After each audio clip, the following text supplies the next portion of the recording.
Sizzling Kitchen, Part 2. Is this going to do it? I don't know.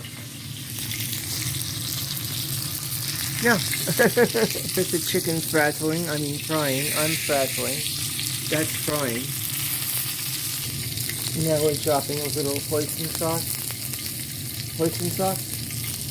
into a baggie of slivered chicken. This is going to be flash fried very quickly.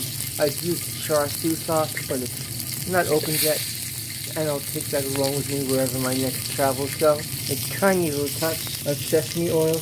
Less is more with sesame oil. A little dab of light soy sauce. There she goes. I twisted it with one hand holding the camera and the other twisting the cap, taking a shot of her food cooking and the flame. Amazing what skill sets an old person still can have. Pour a little soy sauce in. Not much. Shake the bag around. Make sure you close it out. Okay. So it all gets a little marinated. Not too much. This is the rush job we have here. You don't have to spend much time cooking. You really don't. Let's see how the chicken's doing. Yes, that top cooks fairly well sealed all by itself. No need for a toothpick, although you can see it's already coming apart a little bit. I can handle that. I'll put it on this side. It's gotten crisp enough. I'll lower the heat just a trifle. I like it brown on the outside. I did season underneath the skin with a chicken thigh. I robbed a little bit of that other meat that will cook off for the Peking duck, which will consist of the scallion, the liver leeks, a little bit of duck meat, and that fantastic duck skin, all with a tiny drop of hoisin sauce. Let's run over to the pantry and grab some hot chili oil. An absolute must.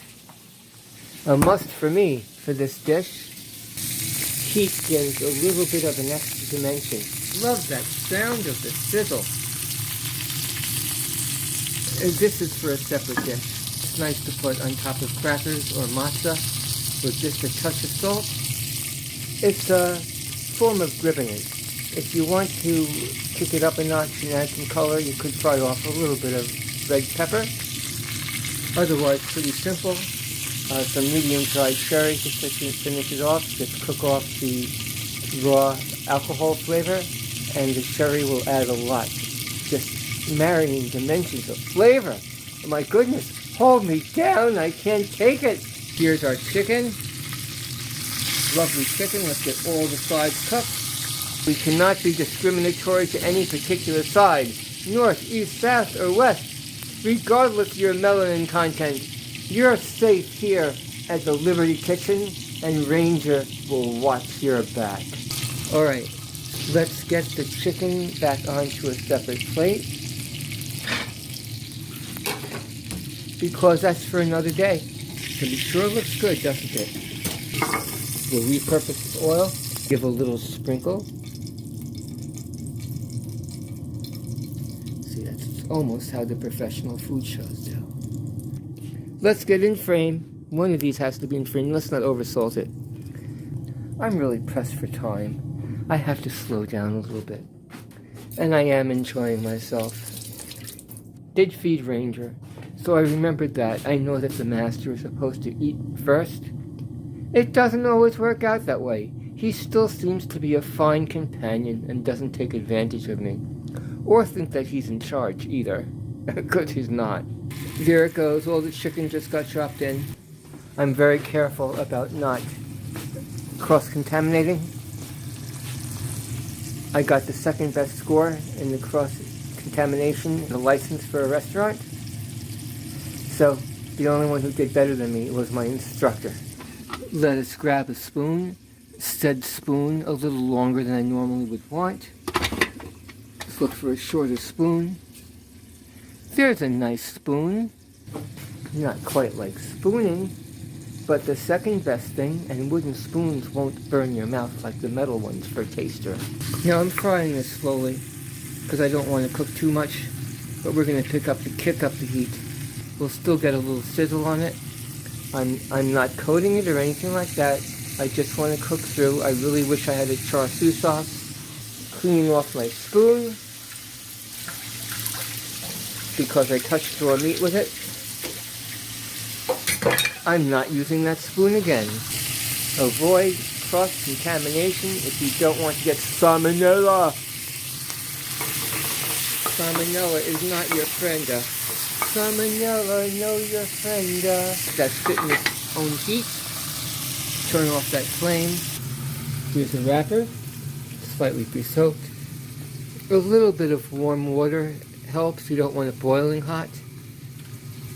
This is just rice. This is just rice paper. Here's some barley. I'm going to have that for tomorrow with that chicken we just cooked off. See, that's still sizzling in its own heat. That barley came out of the freezer, by the way, but it's nice to have a little bit just in case.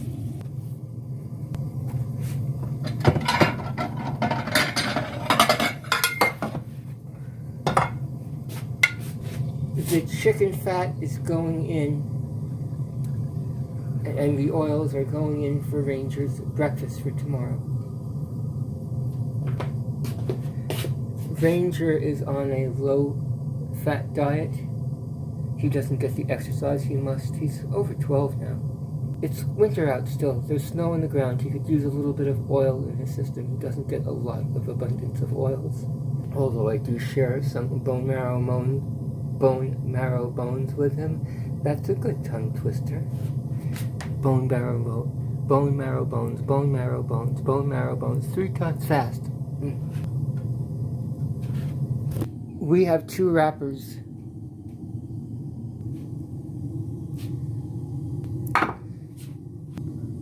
I'll be taking a small amount of the hoisin sauce.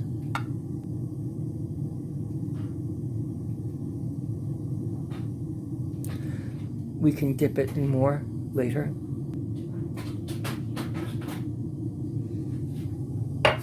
Leek slivers.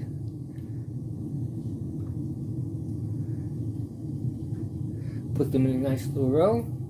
Sometimes a very thin slice of de-seeded cucumber, like an English cucumber, would work well. Just a little sliver could be added to this. You don't need as many scallions.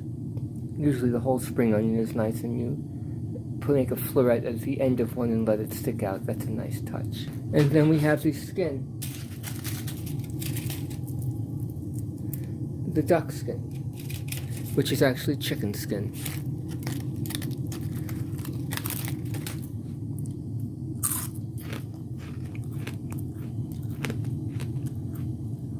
And crunchy chicken skin. There's nothing quite like it. And duck skin.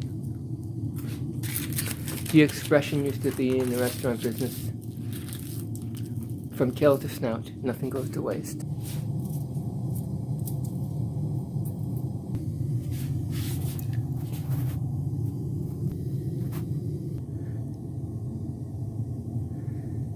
There's a little duck meat on the plate. Put a little bit of the rest of the meat in my mouth. Tender, moist, and finger looking good. And now I'll wrap up the duck crepe.